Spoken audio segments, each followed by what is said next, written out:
So the mayor's budget, mayor bragged about sending $600,000 to, what is it called, Warehouse District Live. I've been to a couple of times and it doesn't feel very alive.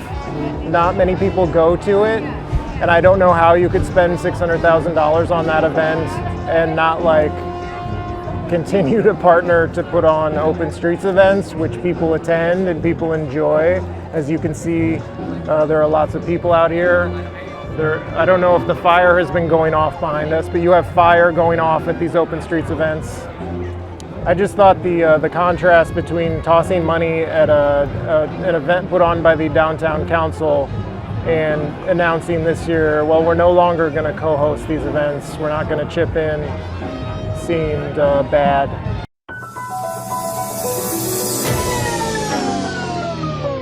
We're rolling.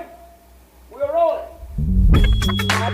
Calling out tap people. This is a real thing. Real thing.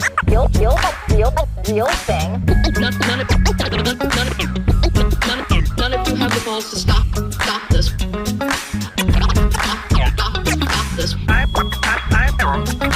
I've got plenty of time. I have nothing else going on today. We're in the Wedge neighborhood right now.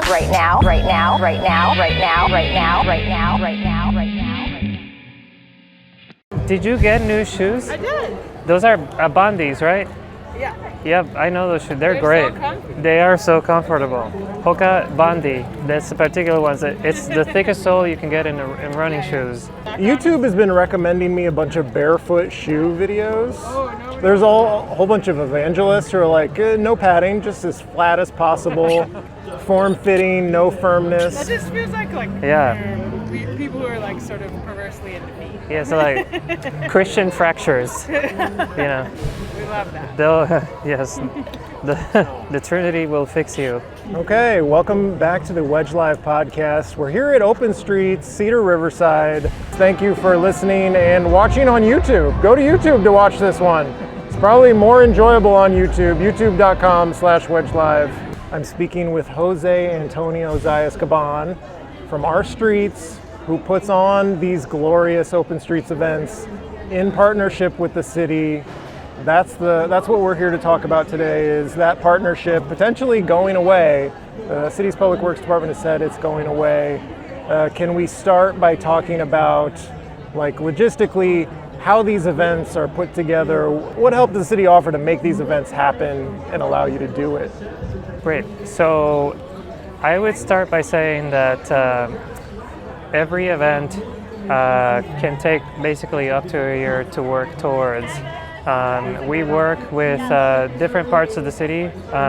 So for example, the Special Events Committee, where we sit down and talk to them about the routes that we're going to choose, the dates that we're going to select for those routes, the length of the closures. And that usually happens right after the season is over. We start doing that planning. In the meantime, Ember in particular, who does superhero work to put all of this together, Ember is our events manager. They will be starting to cultivate partnerships in the community. So there's a difference between just doing a street closure and then doing it really well, and the way it comes out when we do open streets, which is that we are spending time with stakeholders and partners from the community, not just to make sure that the events are really full, but they're very representative of each of the communities in the corridors where we're at. The City of Minneapolis, where they kind of obviously get involved and support the event, is the actual closure. And then they staff at the event, so we always have EMS, we have obviously the Minneapolis Police Department to help with the closures. And they also support the food permits that we need to make sure that vendors are all along the corridor, and then a few other cost-related things, like for example trash removal for the event. But in large, by and large, we do the coordination side of the event and the community engagement part of the event, and anything that has to do with setting up and tearing down the event the day of. So police would cost money, right? If you were some other org, if they weren't assisting, the trash removal, the permits, all those are things that would cost money that they take care of to help make this event possible. Absolutely. And so Public Works Department, I said they're not doing an RFP for next year. They're not partnering with you on the event for next year. Is that right? Well, that's what it seems. That seems to be the case. So the Ward 2 office sent out a newsletter saying that's what they've been introduced to in a briefing, I believe. And so we're going to find out more about it Thursday, this upcoming Thursday, to see exactly what is it that they mean and what they have in store for the Open Streets event series. But ultimately, if there is no RFP, or if the event is not funded or supported, then we wouldn't be able to continue to do Open Streets. And that's another thing that I would add is that, this year, as I've come into the leadership of Our Streets Minneapolis, as much as we've enjoyed doing the events, we've also, just learned as an organization that we can't do it sustainably without funding, because we have to staff the event, and all of those 12 months, that entire year that we spend doing the work, staffing the event itself, and all of that work that goes in between, in order for us to do it sustainably, because we love doing it, and we love doing it really well, and we love doing it in a way that celebrates communities. The City of Minneapolis, will have to chip in. And so if you go to the contract as it is now, you can go to the fiscal note and you'll notice that everything is zero.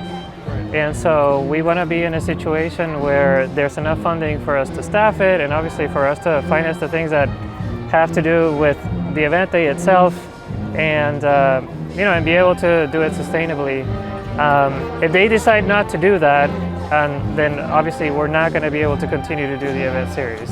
So what I've heard is that they could you're fine to apply to do it yourself, right? Or the city could throw their own event, but I don't know who they're going to find to do it for nothing.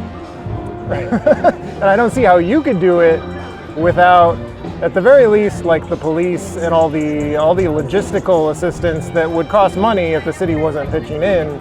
So what you're saying is you'd like to do the event better, get actual city money, like dollars, and not just logistical help to throw the event next year. But could you do it the way it's always been done? Is it at all sustainable to continue doing it the way it's always been done without financial assistance? No, at this point, we wouldn't be able to continue doing it long term regardless. The way I sometimes describe it, as you know, I'm a professional musician, and I love playing music, and I received a lot of training to do it. But in order for me to go give concerts and be able to do it sustainably, wherever I get hired to do it, that work has to be compensated, because then that supports, what I'm doing as an individual to make sure that we can do the next one. And so we're at a juncture as an organization that where not only the logistical, funding the logistical aspects of the event, but also funding to staff the event and run the event is the only way we're going to be able to continue to move forward. So you're exactly right. If they just said, well, you guys can do it, we would still need to figure out the funding piece. And in fact, a couple of weeks ago, we've been so excited about the success of the events this year, and over the last couple of years, Ember just has done a tremendous job of building all of these community partnerships. And we've been featuring more Black and Brown communities. We've been going into more marginalized neighborhoods. We'd be really disappointed not to continue to do that, because we submitted a budget to the City of Minneapolis, to the mayor, to the City Council, to Public Works a couple of weeks ago, and we told them we'd love to do 5 more, but we're willing to do up to 10 more. We just need to kind of change the relationship and fund the program. But if they were feeling really excited about it, if City Council was feeling excited about it, we're willing to go up to 10 events and really spread it out across the city and build out a very strong program. So we went without Open Streets. We had no Open Streets in 2020. I think, didn't we miss 21 too? Yeah, in 2021 we ended up doing 3. And actually, we told the city that we were only going to be able to do 1, and they supported doing a couple more, and that's the way we were able to do it. So they they were able to help finance doing West Broadway, Minnehaha ultimately. So that's how we ended up with 3. But yeah, that conversation's been going on for a long time because the program, I believe, used to be funded by philanthropy. But ever since that funding went away and we became sort of, the Open Streets event series became a priority in the Transportation Action Plan. I think it was like in 2018. The budget has shrunk. It's become less and less sustainable. The staffing has sort of shrunk, and it becomes more and more difficult to do the event without the support. And so now we've hit this juncture where we have a great model for how to do the event really successfully and really feature communities very well. But in order for us to sustain it or do it or even scale it out, which is what we'd like to do, we just need to find another funding source, and we're hoping the City of Minneapolis decides to do it. I felt really bad when it went away. It's how I knew it was my favorite event in the city, but then when it went away during the pandemic, I really missed it. I thought, well, it's outdoors, it's safe, but I guess it takes so much planning that it couldn't have come off that year, and there was a lot happening that year. So the mayor's budget, Mayor bragged about sending $600,000 to Michael Rainville's, I don't know if it's Michael Rainville's event or not, but he gets credit for it. What is it called? Warehouse District Live. I've been to a couple of times, and it doesn't feel very alive. Not many people go to it, and I don't know how you could spend $600,000 on that event and not continue to partner to put on open streets events, which people attend and people enjoy. As you can see, there are lots of people out here. I don't know if the fire has been going off behind us, but you have fire going off at these open streets events. I just thought the contrast between tossing money at an event put on by the downtown council and announcing this year, well, we're no longer going to co-host these events, we're not going to chip in, seemed bad.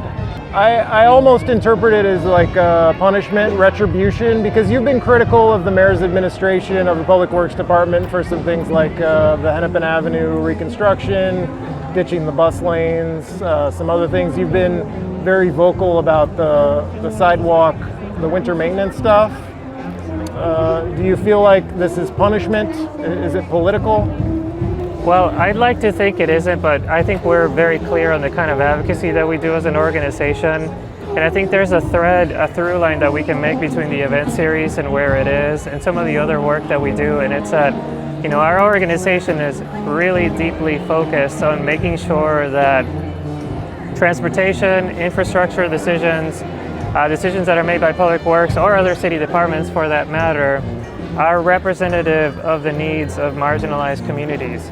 And it is really unfortunate that, for example, the year that we're having a discussion about whether or not the event series is going to continue is the one year where 3 of our events have been in 3 of the most diverse communities in Minneapolis. The Cedar Riverside neighborhood is the most diverse neighborhood in the state of Minnesota. And we know that Glenwood and West Broadway, the highest concentration of Black Americans in the city of Minneapolis is in North Minneapolis. And the Near North community, as we've demonstrated through our mobile museum, is one of the most devastated communities. It was the original community that was destroyed to make way for a highway. And these are the same communities that have been asking for safety improvements on their streets, investments from the city. And so, we feel like it's really important for us to work on engagement and programming that's uplifting and that's representative of these communities so people see them in a different light. But this idea that doing advocacy is a justification to take something out that has helped uplift these communities that would never have an opportunity to put on an event like this. And for people to come into the neighborhoods and see communities in a whole different way because they get to enjoy open streets in a corridor they've never been to, is really disappointing. And as far as the criticism itself, I think it's important to say that when we do advocacy, what we're trying to do is point out the gaps in terms of how these communities are represented in these decisions. And as an organization, we wouldn't be able to go back, to sort of the drawing room, the meeting room, and say we've done our best when we know there's something more that can be done, whether it's a bus lane or another minor safety improvement, or whether we're talking about county corridors, because oftentimes those decisions impact the most invisible members of our community, which are marginalized communities, people with disabilities, people of color, people who are transit dependent, but it also impacts members of the community who are climate conscious and just want to see something else.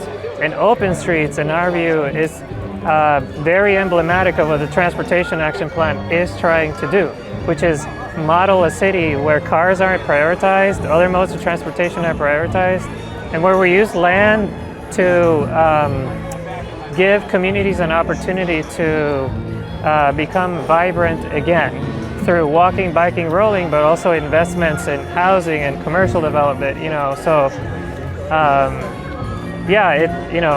Whatever connection there might be there to the work that we're doing as an advocacy organization, we feel like the reason why so many community members are getting involved with what we're doing is because the work has been so effective in elevating those issues and elevating those voices. In my opinion, is that Public Works or the City of Minneapolis in general, they should respond to what community members are saying and their needs. And the fact that we're uplifting them is one thing, but these are things that people think and want on their streets. We've just become kind of a conduit or a voice or an amplifier for what's going on.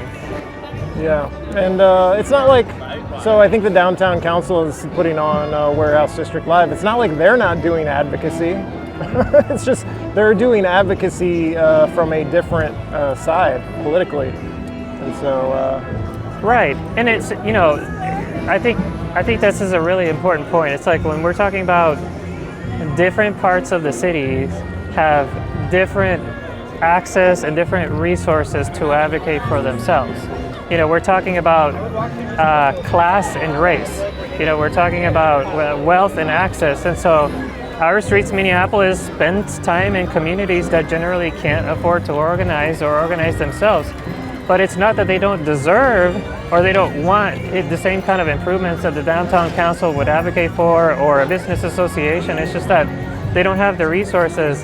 And in a way, we are talking about race and class quite specifically because oftentimes the disinvestment or the lack of investment or that oversight or even that contempt sometimes for these members of the community always seems to land on the same poorer BIPOC communities. And so, we realize we're doing advocacy in places where normally people can't advocate for themselves, but that's what we want to be doing as an organization, is like raising awareness about the fact that if we feel like a street should look and feel a certain way to benefit the community, that should be afforded to all parts of the community, no matter their ethnic or socioeconomic status. Rather, we feel like these things should be universally applied. Like, we know there are neighborhoods that can afford to clear their sidewalks, but there are also neighborhoods that cannot. That doesn't mean they don't deserve to have sidewalk clearing. And if the city can afford to do something about it, we want to be there to advocate for that. So what's next? So budget season is coming up. Will you be advocating to have the council amend the mayor's budget to put money in there for Open Streets? How do you save the event? What is the plan? Because I love this event. I think it's very popular. I'd like to see it continue. What do we do? What action do we take to make sure it continues? Well, I'll start by saying, because oftentimes our organization is very well known for the public advocacy. We love doing Open Streets, and we love the deep connections that we've made with the communities, especially communities that have never been represented. And we just love the feedback that we're getting. I know you went to Glenwood, which is, there were question marks about what would it feel like, and it just went so well.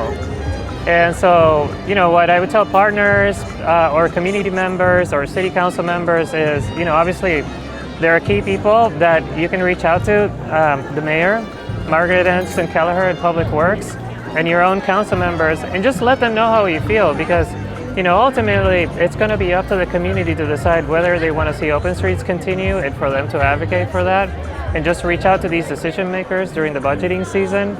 What we'd like to see is some funding so that we can do it sustainably long term, and ideally enough funding so that we can spread the event around to more communities. Like, we enjoy doing 5 and it takes a lot of work, and right now it's not sustainable, but with the right amount of funding, we'd love to bring it up to 8 or 10 events across the city and, you know, hit corridors that haven't been hit for a while. That's another thing, like, we get a ton of emails, what about Nicollet, or what about Lowry, what about Minnehaha? Absolutely, and so we wouldn't have to pick and choose as much, and if the collaboration were to grow to a really successful point, we could also completely eliminate the financial barrier for vendors to be on the street, which would really help increase the diversity of participation in the program. So the way I want to see it, you know, and the way I would talk about it is like, not just to think about saving it, but to think about what it could be based on what it's become this year. Like, come out to Open Streets West Broadway, come out to Open Streets Lindell, experience the events the way they are now. Ask yourself, you know, is this something that you want to see continue for years moving forward? And then reach out to your city council member, reach out to the mayor, reach out to Margaret Kelleher at Public Works, and just let them know. And then hopefully we'll see a little bit of a change of heart. Maybe they'll walk it back and they'll give us the opportunity to continue to do it and maybe find a way to do it sustainably. It would be a shame if they went away. As you said, we still have, we're here at Cedar Riverside Open Streets today. We've got 2 more events this year. Enjoy it while you still can. This could go away forever. Anything else, Jose? No, I think we've covered everything. I would just reiterate how important and how special these events are for communities that wouldn't be able to do this for themselves. You know, Open Streets is an opportunity for us to get to know the city in a completely different way and to go into communities that are largely marginalized, overlooked, or ignored. A lot of them communities of color, a lot of them poor communities. If we get the opportunity to do this again next year and moving forward, we would be so excited to grow the event series and continue to do it for another decade or more if possible. Thank you, Jose. Thank you. Jose Antonio Zayas Cabán from Our Streets Minneapolis. We're here at Open Streets Cedar Riverside. Wish you were here, but by the time you see this, you can't be here. It will already have happened, but you can still go to West Broadway, you can still go to Lindell Avenue. Jose, here's one last thing. Why is Open Streets on Lindale happening in October? I'm so mad about that. I love it in June. I want it to be the first Open Streets of the year. Absolutely. So we work with the City of Minneapolis on selecting dates and available dates. That's one of the things that we have to do, and we have to compete with for example, the Twins or the Vikings, other kinds of programming. And so we have to figure out what dates are available. And this year, partly because we were having a long discussion about budgeting and the event series, this year we were just not able to capitalize on the early summer dates. And so it really, some of that planning with the city took quite a bit longer than it normally would have. So we're hoping, again, if this happens next year, to have a much more jam-packed summer of events, including Lindell. Do you have any recommendations? What are you enjoying lately? For reading and music? Anything. What do you, when you try to escape from the stress of your work or your personal life, anything, if something goes bad in Jose's life, what do you turn to make you happy? Well, I love cooking and I love traveling. So this year I'm going to go to Rocky Mountain National Park for a little bit, and the hiking and getting away is nice. And I like going to cities that are food friendly. I'm going to go to Portland, and then I'm going to go to my home, Puerto Rico. I recommend it to everyone because now from Minneapolis you can fly to San Juan, Puerto Rico nonstop twice a week. Oh, really? And so I can go visit my family, have delicious food. All the beaches are free. What's the best place in Puerto Rico to go if you maybe don't want to be in a touristy area, but it's still nice, someplace you can enjoy? Where should we go in Puerto Rico? Okay, well, I have my favorites. Puerto Rico is all beautiful, but in my mom's hometown in Aguadilla, which is in the northwest corner, There's an old military base, a U.S. military base, Air Force base, that is now an airport. It's called Las Ruinas. And you have to drive through a golf course that was built for the people in the military and downhill, but you end up in this beautiful, secluded beach with really tall cliffs, great waves, just an awesome breeze. That's one. And two, if you drive down to the southwestmost corner, it's called El Faro, and the community is Cabo Rojo. You have to drive, it's sort of a bumpy little road, but it's literally like going to the end of the earth. It's just you in the Caribbean. You can literally walk up to the edge of the island. You can just sit there and enjoy a breeze and look at the beautiful cliffs. I'll send you a photo if you want to post one. So here's a question. This is turning into a travel show. Yes. If I'm going to Puerto Rico and I land, I get off the plane, I don't drive, is it possible for me to enjoy Puerto Rico without a car? No, unfortunately, Puerto Rico as a colony of the U.S. has received very little investment in infrastructure. It has all the potential in the world for other modes of transportation, but the only way to get around the island is one highway. And in fact, you'll laugh at this because Spanish to English is always is a little bit comical. We know that the highway system in the U.S. used to be called the Interstate and Defense System. In Puerto Rico, the one highway that we have that goes around the island is called the military. The military highway, or people just call it the military? Because it was built to carry military freight around the island. Puerto Rico was first occupied as like a strategically good location for the military, so they invested in a highway that it's Highway 2, but people commonly refer to it as the military. And the other thing that the way Spanish translates to English, highways, the word for highways we use is more like the word for racetrack. Okay, that seems appropriate. Yep, I think it's much more accurate and representative. Instead of rethinking 94, it could be rethinking the racetrack. Absolutely. We shouldn't have the racetrack. It's like video game driving in Puerto Rico, I'm not gonna lie. It's like video game driving here, isn't it? So, oh yeah, I mean, people sometimes refer to like the chases as Grand Theft Auto, and I believe that, I don't play the game, but it sure feels like it. Yeah. Okay, we're done. We're really done now. Thank you, Jose from Our Streets. This has been the Wedge Live podcast from Open Street, Cedar Riverside. I'm your host, John Edwards. Thank you for listening and watching on YouTube. Go to YouTube to watch this one. It's probably more enjoyable on YouTube, youtube.com/wedgelive. Thank you. Goodbye.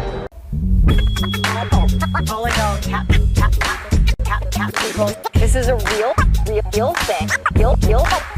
Real thing. None of you have the balls to stop this.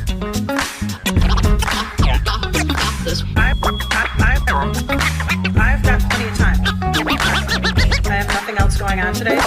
We're in the Wedge neighborhood right now.